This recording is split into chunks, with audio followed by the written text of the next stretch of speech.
Salut à tout le monde, merci encore de vous connecter sur notre chaîne et tout. C'est vraiment un grand plaisir de voir que voilà, nos vidéos puissent intéresser du monde et tout. Voilà, nous sommes vraiment très fiers de voir que vous connectez sur nos vidéos. Comme vous savez, nous sommes une nouvelle chaîne, on grandit et tout. Donc avec les abonnés et tout, avec les likes et tout ça, vraiment ça nous encourage et tout. Et puis n'hésitez pas d'apporter aussi vos points de vue dans les commentaires, ça va nous aider tout en restant vraiment respectueux dans les commentaires. Faut pas vraiment avoir des commentaires déplacés et tout.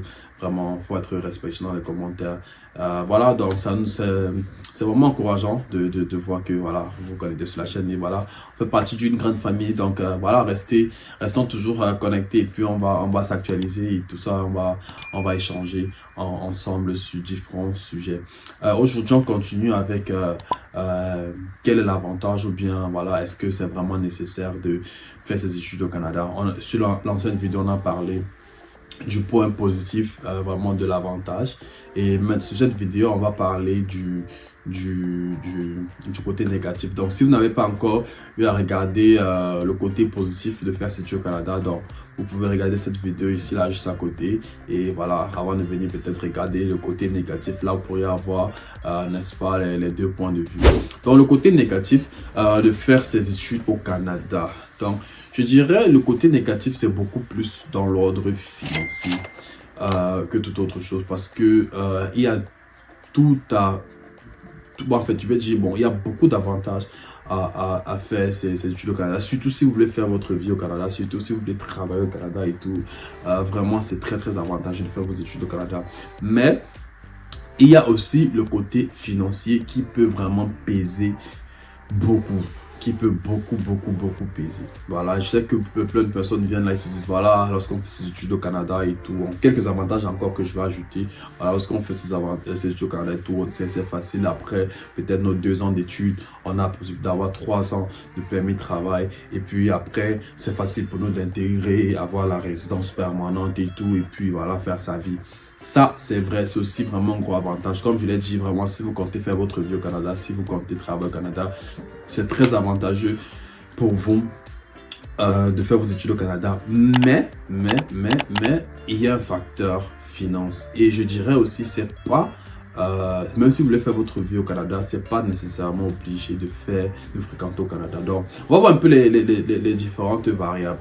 Au Canada, par exemple, ça sera très difficile de voir une université ou un college qui est aussi comme un institut de formation universitaire. Donc voilà, donc ce sera difficile de voir une université qui va coûter moins de 12 000 $ l'année. Ça sera très difficile.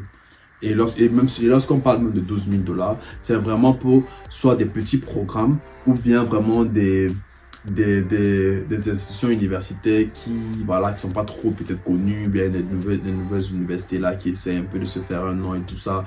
Ils cassent les prix juste pour avoir, n'est-ce pas, des étudiants. Mais des universités vraiment bien établies, de renom et tout, il sera même difficile de trouver des universités qui vont vous donner une pension de moins de 15 000 $ l'année. Quand je dis dans les frais scolaires de moins de 15 000 $ l'année, ça sera presque impossible de trouver ça. Donc faites le calcul, si vous êtes en francs CFA, si vous êtes en euros et tout, voilà, faites le calcul. 1 $ canadien, c'est pratiquement 450 francs CFA, plus ou moins, ça varie et tout. Donc voilà, c'est pratiquement 450. Donc faites le calcul, 10 000 $, vous voyez ce que ça fait, 15 000 $, vous voyez ce que ça fait. C'est vraiment très cher.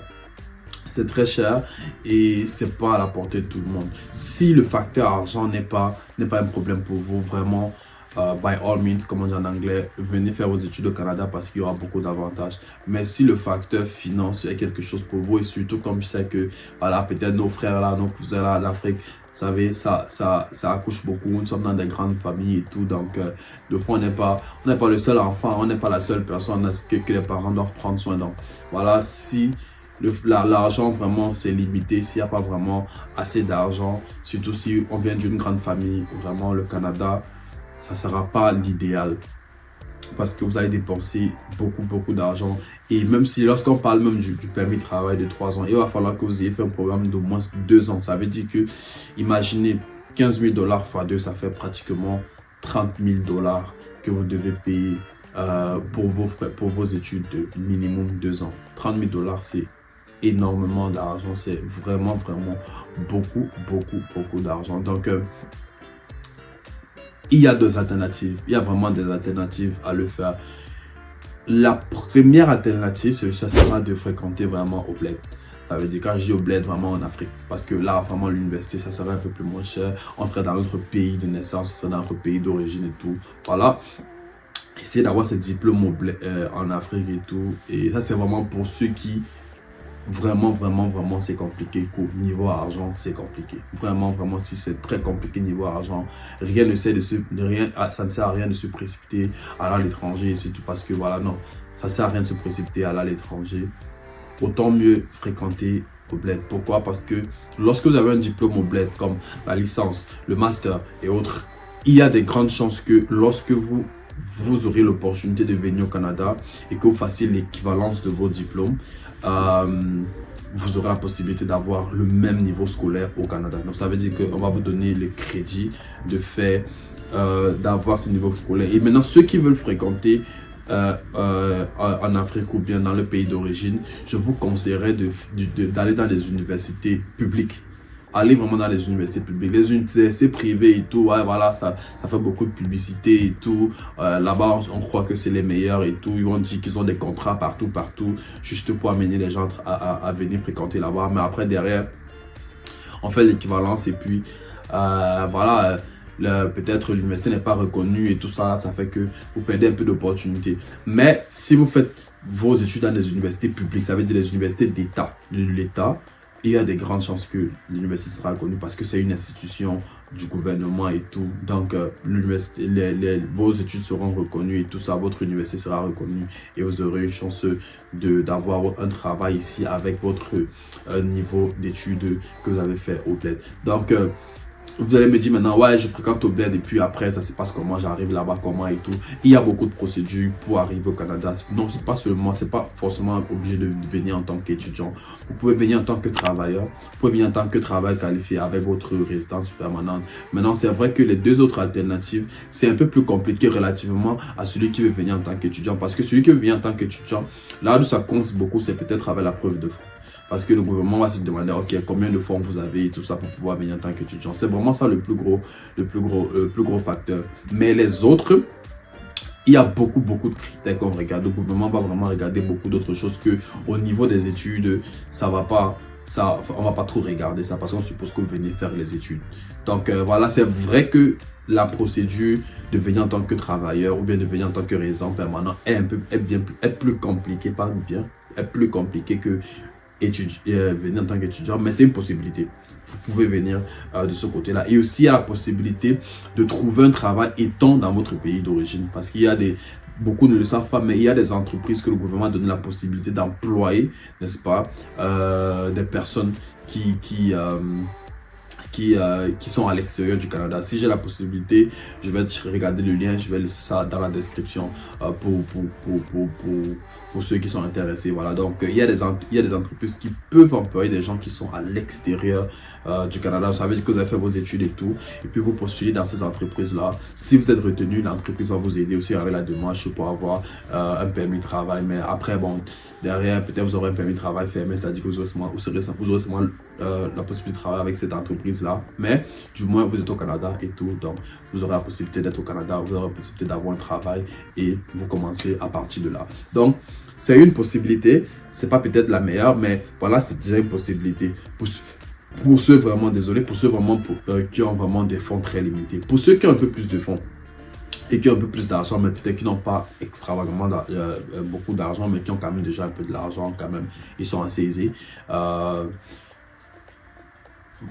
sera mieux d'envoyer l'enfant dans un pays, peut-être de l'étranger, c'est dans le cas où vous voulez vraiment que l'enfant aille à l'étranger, d'un pays de l'étranger, mais qui a des coûts d'études un peu moins. Par exemple, il y a beaucoup de pays en Europe, que ce soit, je ne veux pas citer l'un des pays, mais faites vos études et tout, peut-être faites vos recherches et tout, mais il y a des pays en Europe que l'école est souvent pratiquement moins chère. Bon, je vais quand même donner le nom de quelques pays. On a pratiquement l'Allemagne, on a pratiquement la France. En France, bien sûr, si vous êtes dans une université publique, parce que si vous êtes dans une université privée, les frais scolaires seront très chers aussi. Mais en France, donc, rassurez que vous êtes dans une université publique. Et en Allemagne, l'école, c'est pratiquement gratuit. Le Luxembourg, des pays comme ça, donc voilà, pour ne citer que cela, des pays comme ça, voilà, ce sont des pays que, voilà, les frais d'études là-bas sont un peu moins chers. Et l'avantage que vous aurez, c'est que, voilà, l'enfant déjà est à l'étranger. Donc, ce qui fait que lorsqu'il finit là-bas, il peut toujours trouver le travail sur place. Il peut toujours faire sa vie sur place. Il y aura des opportunités de travail. Il y aura déjà un avenir quand même qui sera garanti pour lui. Mais ça peut être aussi un tremplin pour venir au Canada parce qu'il y en a beaucoup qui, peut-être après avoir fréquenté en France, avec leurs expériences de travail en France, peuvent utiliser cela pour appliquer pour la résidence permanente canadienne et venir au Canada en tant que résident permanent ou bien venir au Canada en tant que travailleur. Donc c'est une possibilité. Et l'avantage c'est que étant là-bas, vous aurez beaucoup pratiquement. Je prends peut-être l'exemple d'une personne qui se trouve en Allemagne où l'école est pratiquement gratuite. Si vous trouvez la possibilité d'envoyer votre enfant là-bas, je vous garantis que peut-être vous n'aurez pas à dépenser sur lui. Peut-être vous allez dépenser sur lui les premiers mois. Lorsqu'il sera là-bas, peut-être sur le loyer et tout, peut-être le manger, le temps qu'il se trouve, le temps qu'il se stabilise, le temps qu'il s'acclimate au pays, le temps qu'il trouve vraiment un boulot, voilà, pour se prendre en charge. Mais dès que l'enfant aura trouvé le boulot, il sera capable de s'auto-gérer. Donc, il pourra se prendre en charge lui-même, payer ses études, payer ses choses et tout. Vraiment, je connais des personnes qui ont eu à fréquenter là-bas et qui s'auto-géraient. C'est vraiment un banc de soulagement pour les parents. Les parents se disent, voilà, il est parti, il se gère. Le temps qu'on regarde ses petits frères, le temps qu'on regarde ses frères, le temps qu'on regarde ses soeurs. Donc, voilà, c'est vraiment un avantage à passer peut-être par l'Europe où l'éducation est un peu plus moins chère et utiliser ça comme tremplin. Et lorsque vous allez finir vos études, avec votre expérience de travail, pour travailler peut-être 1 an, 2 ans, ou bien peut-être vos expériences de travail que vous avez accumulées étant stagiaire et étudiant, voilà, ça peut aussi vous aider. Il y en a qui ont, dès qu'ils ont fini l'école et avec leur expérience de travail, lorsqu'ils étaient à l'école, ils ont pu avoir leur résidence permanente, ils sont plus au Canada. Comme je le dis encore, c'est pas la chose la plus facile, c'est pas la chose la plus simple d'avoir votre résidence permanente à l'étranger, mais peut-être à l'avantage de celui qui a fréquenté au pays, lui, il est déjà à l'étranger. Bon, voilà, donc même si une personne qui est en Allemagne, voilà, même s'il n'a pas son résidence permanente canadienne, voilà, il est toujours en Allemagne, il peut toujours travailler là-bas, il peut toujours se bâtir là-bas, il peut toujours avoir un meilleur avenir là-bas. Donc, ça sera vraiment comme le juste milieu, de dire que voilà, si c'est pas le Canada, au moins il est là-bas et au moins doucement, il peut toujours trouver un moyen de transitionner et venir au Canada. Donc, c'était un peu, voilà, une réflexion, n'est-ce pas, sur le Canada et sur les études au Canada. Donc, comme conclusion, on va se dire, voilà, si vous avez des moyens, si vous avez, il n'y a pas vraiment comme soit l'un, soit l'autre. Ça se dépend vraiment de la situation de chaque personne et de la condition dans laquelle chacun se trouve.